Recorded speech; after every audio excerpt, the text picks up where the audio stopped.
Bonjour et bienvenue dans cette vidéo que j'ai intitulée Que serait réellement la marque de la bête? Alors, je fais cette vidéo parce que, bon, nous sommes dans des périodes de troubles dans la société, de troubles politiques, de troubles dans les nations, de crise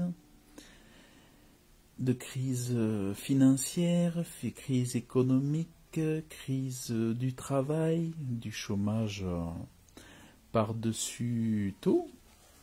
Et cette marque de la bête revient souvent, cette notion d'apocalypse revient souvent, que ce soit par les religieux ou par les gens quels qu'ils soient.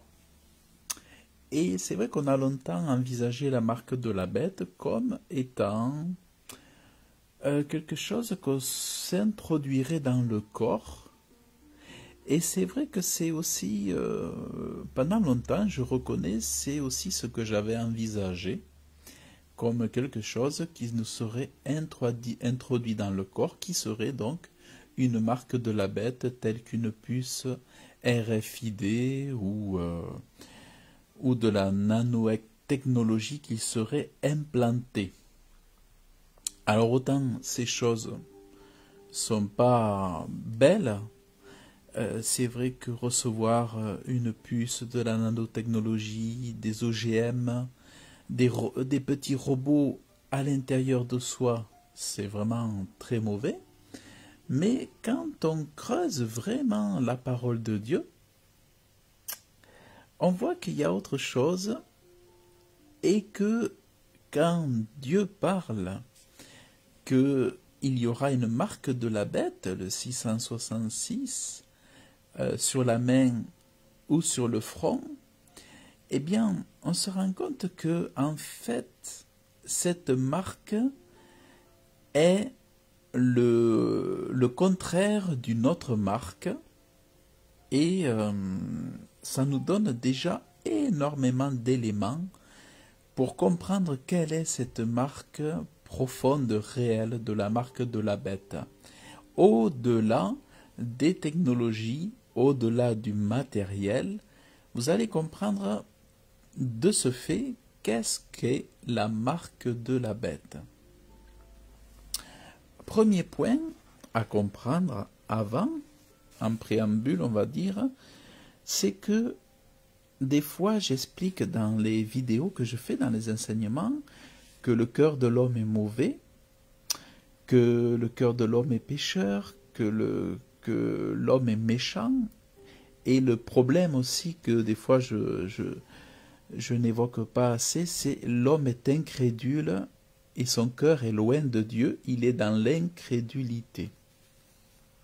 Et nous voyons Jésus qui fait le reproche aux nations, et même déjà il y a 2000 ans, Jésus il y a 2020 ans, 2021 ans, on va dire, Jésus le reprochait. Une génération méchante et adultère recherche un signe, dont les gens veulent avoir le signe que Dieu est vivant, et Jésus considère ça comme une génération méchante et adultère, parce que les signes de la présence de Dieu sont partout, parce que les œuvres expriment la présence de Dieu, les œuvres de la création terrestre, les œuvres de chaque jour, tout ce que nos yeux peuvent contempler ou voir, sont quelque part les signes de l'œuvre de son Créateur. Mais les hommes veulent plus, ils veulent des signes, ils veulent des miracles. Il est vrai que Jésus a donné beaucoup de miracles, et encore aujourd'hui, l'Église offre énormément de miracles. Mais Jésus, notez bien, il parle d'une génération méchante et adultère. Donc, ce dont parle Jésus ici, c'est valable aujourd'hui. Et ça, c'est le signe qui va nous intéresser, c'est le fait de parler de génération méchante et adultère. Et plus tard, Jésus explique que Sodome et Gomorrhe avaient été détruites à cause de leur incrédulité et de leur péché. Beaucoup certainement ont entendu parler de Sodome et Gomorrhe. Eh bien, figurez-vous que Jésus explique que parce que lui, il est venu, désormais parce que lui est venu sur terre en tant que fils de Dieu et Dieu, le jugement de ceux qui viendraient après, par leur incrédulité constante et déterminée, aurait un jugement plus sévère que celui de Sodome et Gomorrhe, parce qu'ils auront été trouvés encore plus méchants et plus adultères que ceux d'autrefois. Et vous allez comprendre que c'est parce que la génération méchante et adultère s'est éloignée de Dieu, refuse de consentir à l'amour de Dieu pour eux, que leur condamnation est grave. Et en fait, là où je vais vous amener, c'est que ces gens qui veulent des miracles pour voir que Dieu est là, que Dieu est vivant, et qui pourtant voient les œuvres de Dieu, sont déjà sous une épée au-dessus de leur tête qui manifeste vraiment, si les gens ne se tournent pas vers Dieu, manifeste un jugement sévère. Et c'est le signe précurseur, en fait, je vais être simple, c'est que en restant méchant et adultère loin de Dieu, c'est le signe de la marque de la bête. C'est le signe du diable, je dirais, du 666, c'est que quand on se tient loin de Dieu et qu'on a d'autres dieux, eh bien on commet adultère avec Dieu, parce que Dieu, ce qu'il veut, le Créateur, c'est qu'on l'aime lui, et qu'on n'ait pas d'autres dieux. Et quand on aime d'autres dieux, on rend Dieu jaloux, et on le trompe par le matérialisme, par l'humanisme, par des adorations à d'autres dieux, tout ça. Et Jésus nous explique que il nous parle de Sodome et Gomorrhe. Il nous parle de Sodome et Gomorrhe.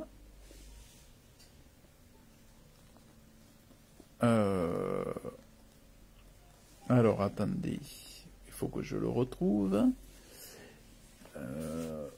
Alors, il faut que je le retrouve.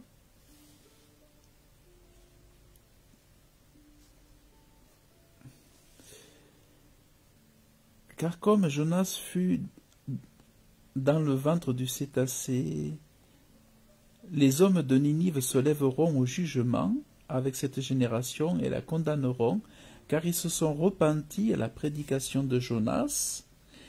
Et la reine du Midi se lèvera au jugement avec cette génération et la condamnera, car elle vint des bouts de la terre pour entendre la sagesse de Salomon. Et voici, il y a ici plus que Salomon.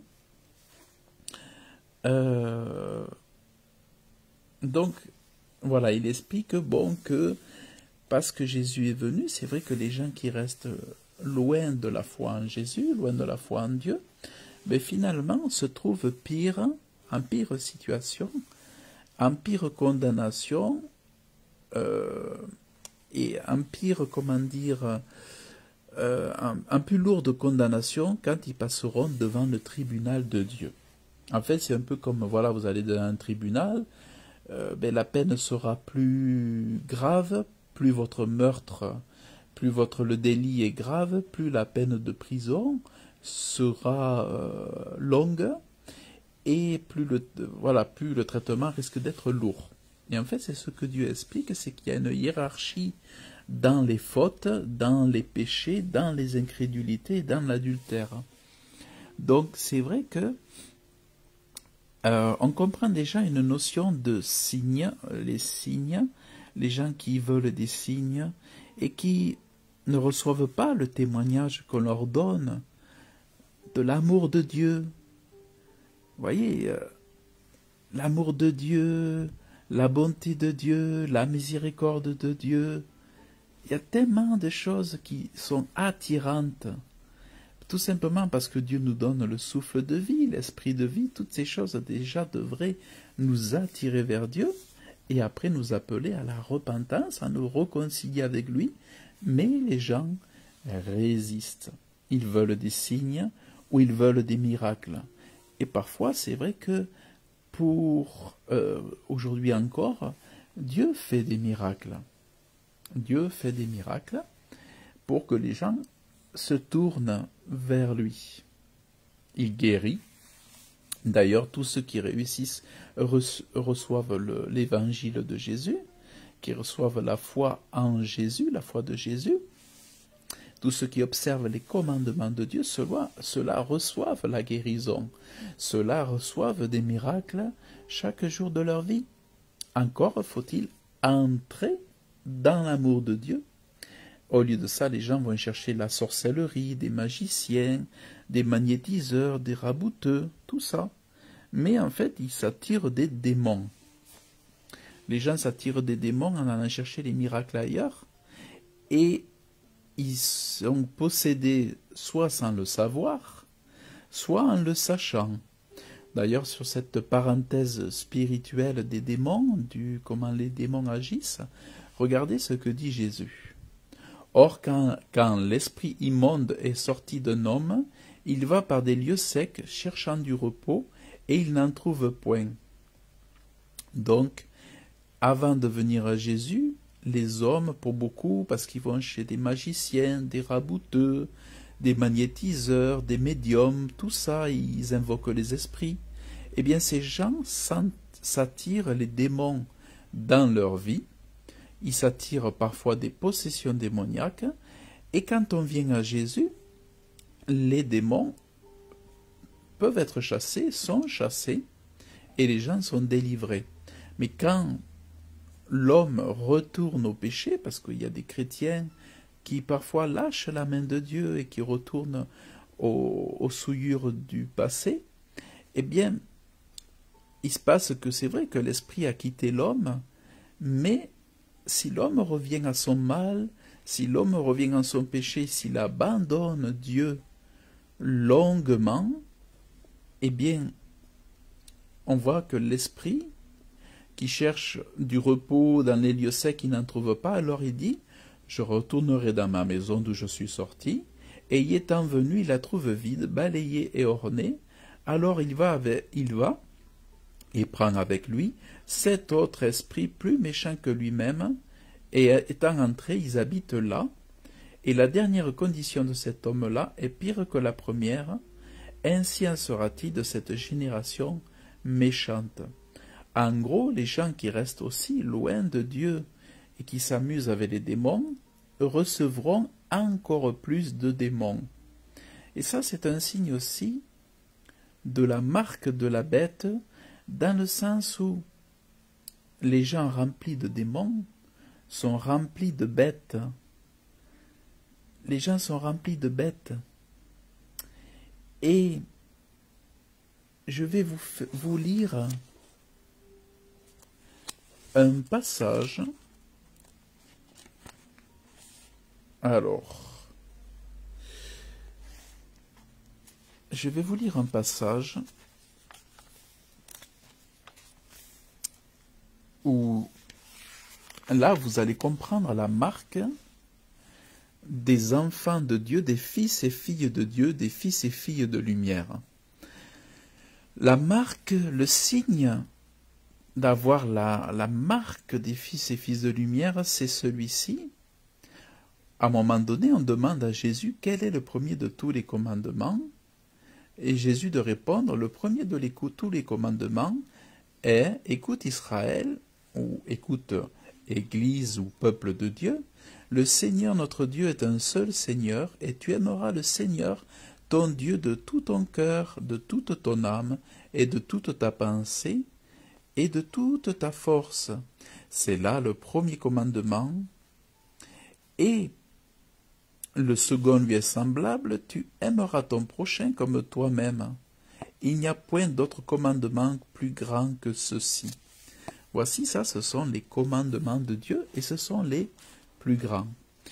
Et suivez-moi bien, vous allez comprendre quelle est la notion de marque. Déjà, vous allez voir ce que c'est une marque. Et vous allez comprendre que bien plus que d'être une marque, comment dire, une marque nanotechnologique ou autre, la marque est bien plus que ça. Regardez, je reprends dans l'Ancien Testament et on retrouve les mêmes paroles de Jésus qui sont parlées dans le Deutéronome. Et il écrit dans l'Ancien Testament, au Deutéronome 6, « Et tu aimeras l'Éternel ton Dieu de tout ton cœur et de toute ton âme et de toute ta force. » Je saute un petit peu le paragraphe, la reste même si c'est très important, et il est écrit « Et tu les liras comme un signe sur ta main. » Voyez la marque sur la main, et elles te seront pour frontaux entre les yeux et le front. Vous avez la marque sur la main et vous avez la marque sur le front. Est-ce que vous comprenez la marque ici de ceux qui aiment Dieu? C'est une marque qui n'est pas visible et pourtant qui est bien réelle pour Dieu. Cette marque est la marque de ceux qui aiment Dieu. Et si vous comprenez, parce que je sais que vous êtes intelligent, si vous comprenez que la marque de ceux qui aiment Dieu est sur la main et entre les deux yeux, sur le front, vous allez comprendre à quoi correspond la marque de la bête qui est sur la main et qui est entre les deux yeux sur le front pour les autres.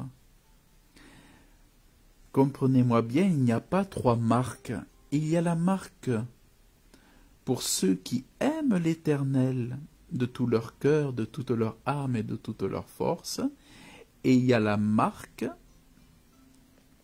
de ceux qui sont une génération incrédule et adultère. Et c'est cette génération incrédule et adultère qui porte la marque, non pas de l'amour de Dieu, mais de l'incrédulité et qui porte la marque de l'adultère. L'adultère, c'est quoi? C'est lorsque, regardez, Dieu dit, tu n'auras point d'autre Dieu devant ma face. Mais les gens qui n'ont pas Dieu devant leur face, mais qui n'ont que eux, leur confiance en eux, leur confiance en l'homme, ils sont eux-mêmes leur propre Dieu. Et à l'origine de ça, vous avez derrière la franc-maçonnerie, vous avez l'humanisme, vous avez toutes les choses qui vous disent que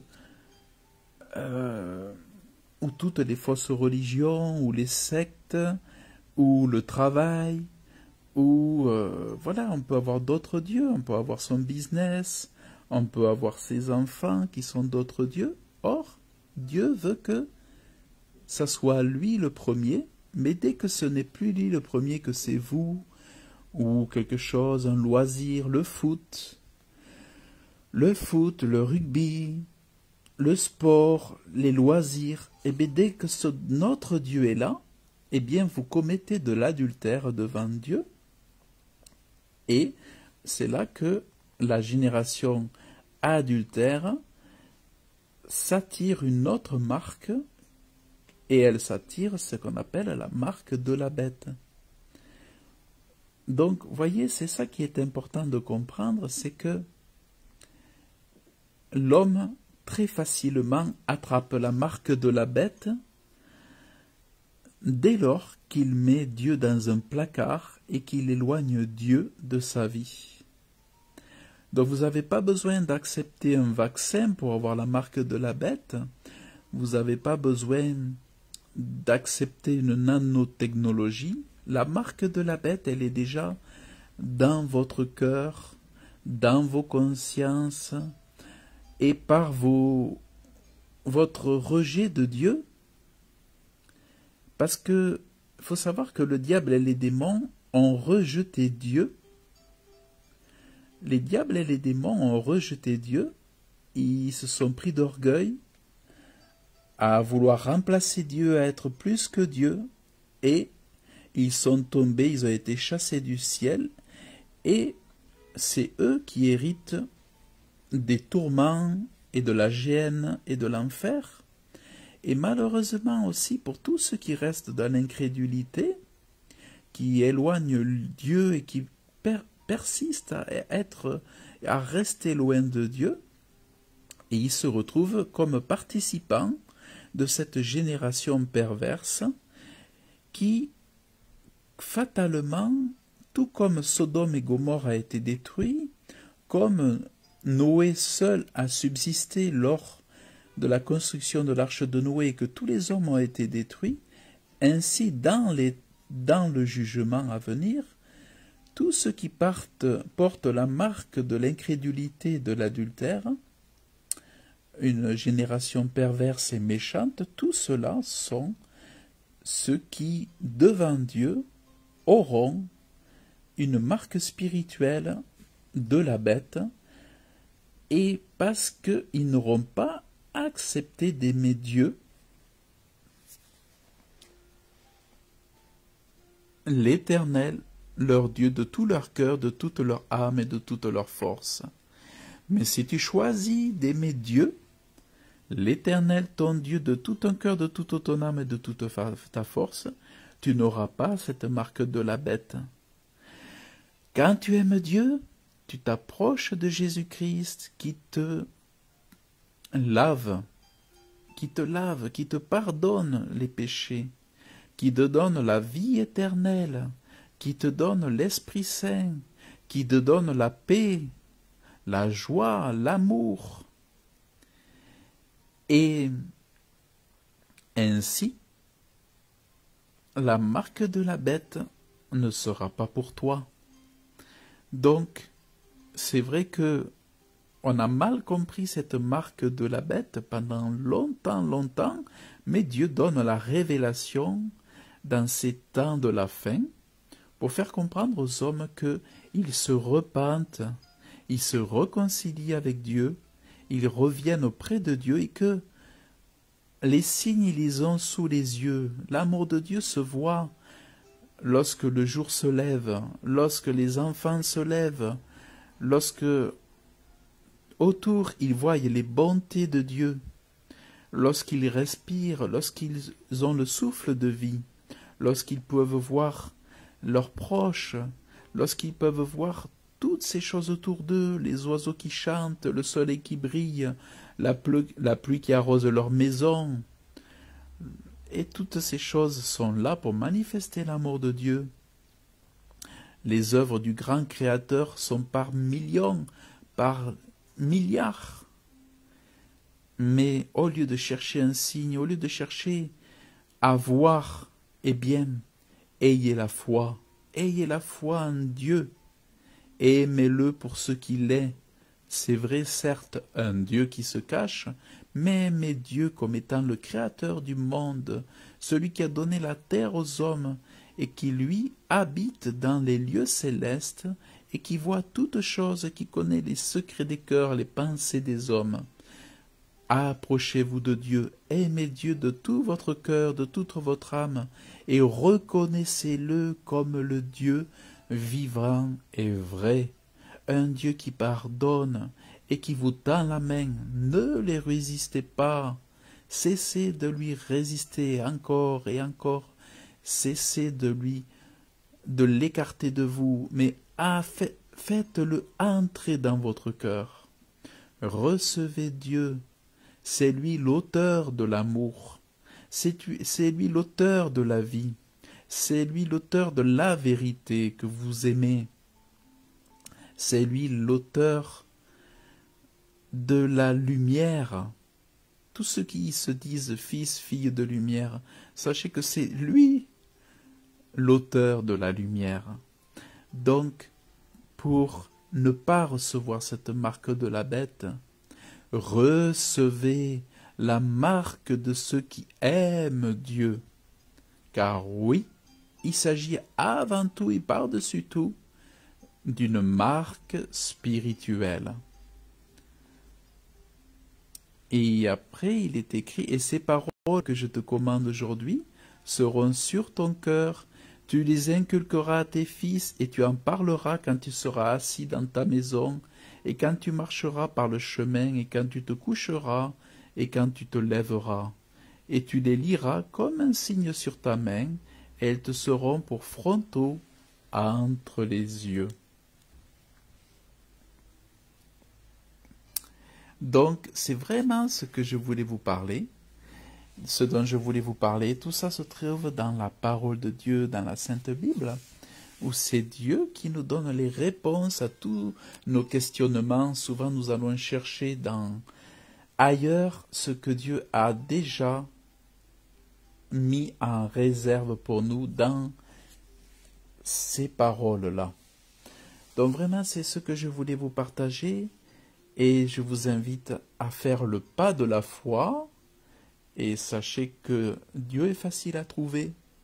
Dieu est amour et je vous invite à ne pas lui résister davantage et à lui ouvrir votre cœur. Donc je vous dis à très bientôt, que Dieu vous bénisse. Pensez à partager la vidéo si vous avez apprécié. Pensez à laisser vos commentaires.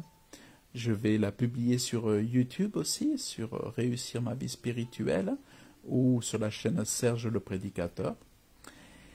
Que Dieu vous bénisse abondamment. Dans le nom de Jésus, je vous dis à très bientôt.